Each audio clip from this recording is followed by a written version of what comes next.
Ndabahaye amahoro mwese mukunda imico n'akaranga vy'Uburundi. Jewe ndi Félicien Bankuwunguka. Ikiganiro ni nyibutsa akaranga.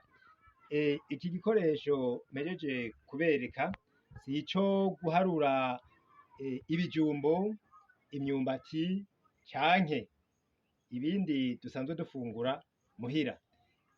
Aka gakoresho bakita urukariha. Babita urukariha canke intakare, kitwa kandi urugongo. Kakoreshwa mu kumwa imishatsi y'abantu. Ubuhinga tubona ubu abantu bakoresha mu kwimwesha butaraza, aka kabugita niko kari rurangiranwa. Umuntu yamobwa nabo basangiye igitsina, tuvuga nk'umuhungu yamobwa n'abahungu ari base wabo canke se. Umukobwa yamobwa na bayinasenge canke nyina. Umuntu yaricara arambije amaguru, hanyuma bakamufata amaguru. Bamufata amaguru kubera iki? Kugira ngo bariko baramumwa, kuko aka karababaza, kugira ngo ntahave asanga yatandukanije amaguru, ngo abari ngaho hafi bamwegereye ntibibonekane neza. Muca mubona mu muco w'ikirundi ko vyasabwa yuko umuntu yicara neza yegeranije amaguru.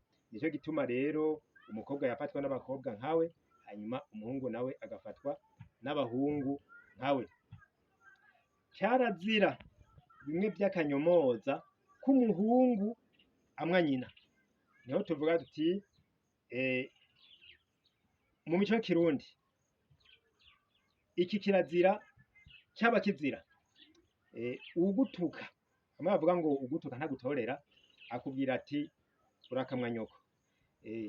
Ico kizira rero twagisomye mu gitabo c'uwo bita Jean Baptiste Ntawokaja, igitabo citwa imigenzo y'ikirundi, canditswe 1978. Bati carazira bimwe vy'akanyomoza k'umuhungu amwa nyina. Nuko rero kugira ngo umuntu atanguye kumumwa, bamushira amazi ku mutwe kugira ngo umushatsi worohe, nivyo bita kuvuba. Niho uhora wumva nk'umuntu akwipfuriza inaba avuga ati ndakumwa ntakuvuvye. Hari uwo twabajije ingene vyagenda umuntu ariko aramumwa, acavuga ati mukumwa, iruhande yo gushirako ayo mazi gusa, barazana n'umurendarenda bagashirako. Umurendarenda vyaca bituma uwo mushatsi woroha, hanyuma bakamumwa neza. Nuko rero mwese mukunda imico n'akaranga vy'Uburundi, jewe Félicien Bankuwunguka ndabasezeye, mvuga nti tuzosubire mu bindi biganiro bikurikira. Mvuze nti tugire amahoro.